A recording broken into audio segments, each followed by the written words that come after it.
So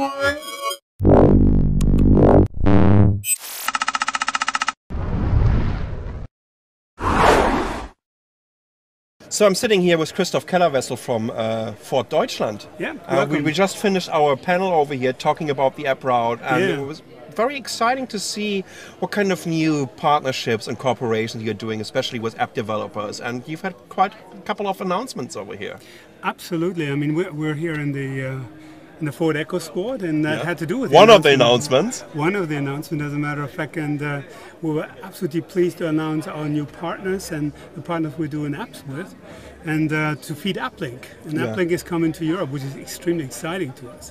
AppLink coming to Europe means a lot to us. We've started AppLink in North America, and it's really not just another product. It's really, I would say, almost start of a new era.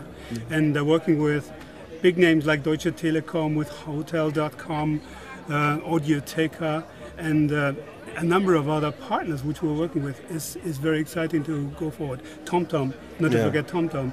And that was a year-long process really to get us aligned. Now we're a happy group who is trying to develop apps which really make a difference, which are relevant, which make a difference to the day-to-day life of our customers. To give you an idea about AppLink, well, first of all, I think, in my opinion, Ford kind of took a leader role for the automotive industry and coming up with a standard. We've had a huge fragmentation, segmentation with all the different car manufacturers. There was no real SDK standard, and you even made it open source with AppLink that you announced during CES back in January. Yes, and actually it comes with an SDK. It comes with the invitation of app developers to work with us, and the feedback is great. I mean, right now we have 5,000 registrations and more.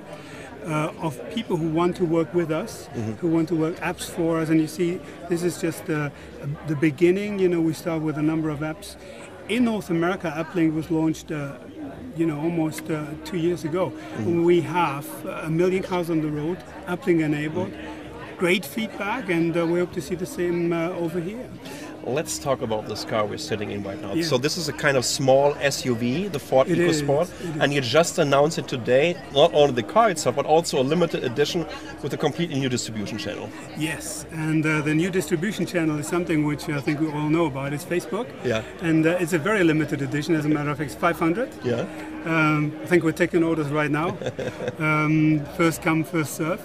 And this comes with a kind of limited edition package, a nice set of wheels, big pack of technologies to come with it, AppLink amongst others. And this is a car which really comes to Europe, has been launched on other continents, I should say, with great success. We're really pleased to see it here on European roads at the beginning of next year. It's a fantastic addition to the Ford portfolio we have here.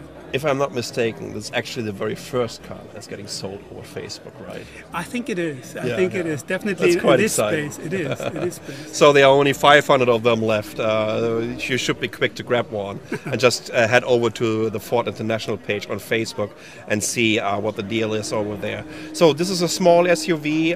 What kind of engine options am I getting here? Well, this car comes with our, I would almost say, world-famous Fox engine. It's a 3-cylinder, 1-liter engine, very small displacement, but that should not be mistaken by the driving experience. It's extremely fuel efficient.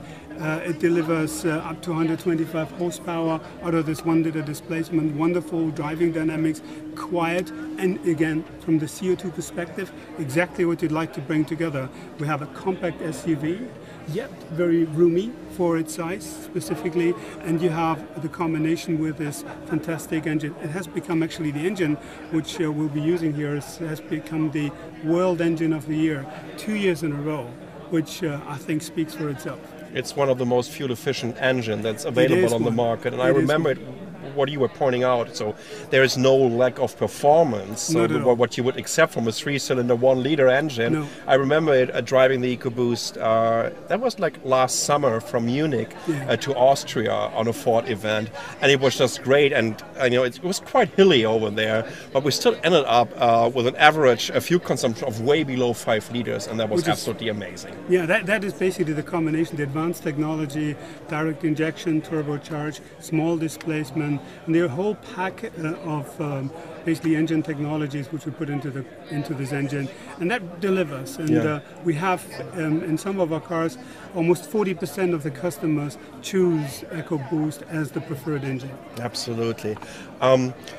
What I'm still interested in is, of course, the partners that you've announced over here, and it's quite interesting to see that you are really gathering the big name of the app industry all around the AppLink ecosystem right now. Yes. I mean, we've had Deutsche Telekom, which is one of the biggest telcos in the world, joining you guys on AppLink.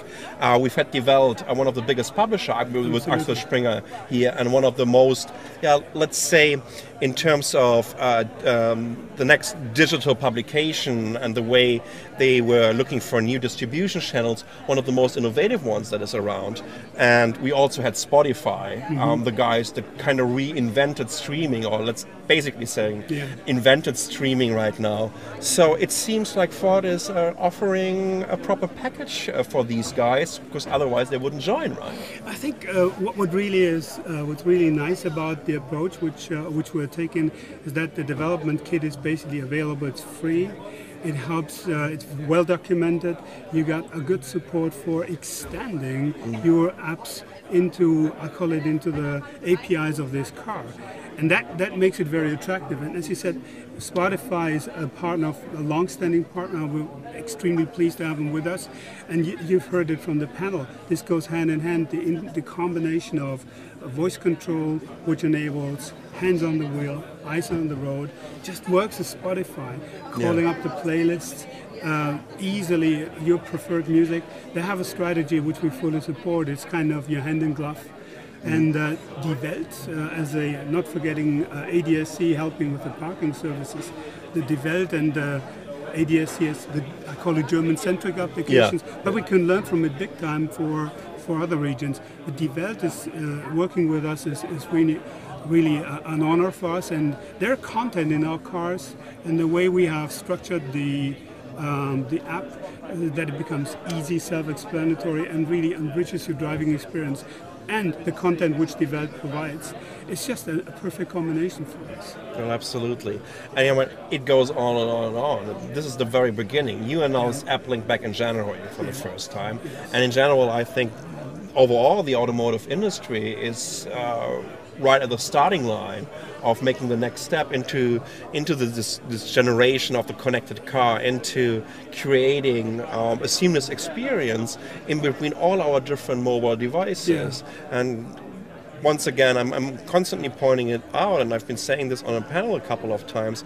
I mean, to have a standard here which is open source, and I think this is kind of a huge donation to this industry, to the overall industry. Let's see how your competitors are going to react on this, right?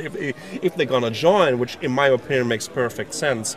But the feedback that you're getting right now, I mean, you have about 5,000 developers registered right now. Absolutely. You have all these big guys joining you right now, and I mean Spotify and Hotels.com has like 25 million downloads or so. This app, right? It's mind-boggling how much they get to the smartphones as such. Plus, on top of it, 20% of their bookings are already happening on a mobile device. Exactly. Right? And this might really support the automotive platform. Yeah, I think really the combination of not only developing an SDK, but coming up with a process and basically reassuring that the app which is being developed actually complies with what we want to achieve in a car.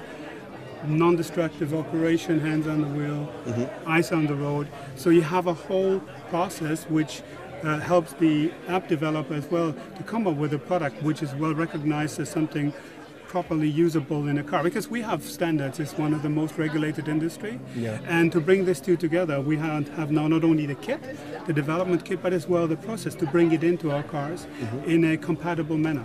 And I think that we've got a success at our hands, not only for us as a manufacturer.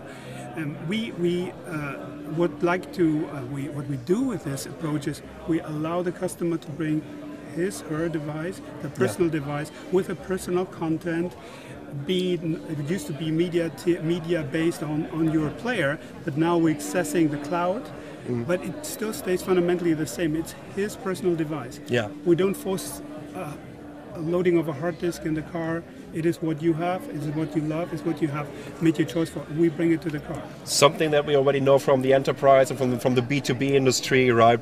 BYOD, bring your own device. Exactly. Now coming to one of the most personal platforms in the world, which is the car. Absolutely. Just to wrap it up, when I'm a developer and I want to join you, I'm going to developer.ford.com. Absolutely, that's the place. That's where I can register, that's where I can get the SDK, yes. And then I can go from there on and can join your program. And if I want to get limited edition EcoSport, I'm going to facebook.com to the International Ford website. You got it, Sasha. Fantastic, Christoph. Thank you so much for your time. My pleasure. And enjoy IFA. Thank you. Thank you. Thank you.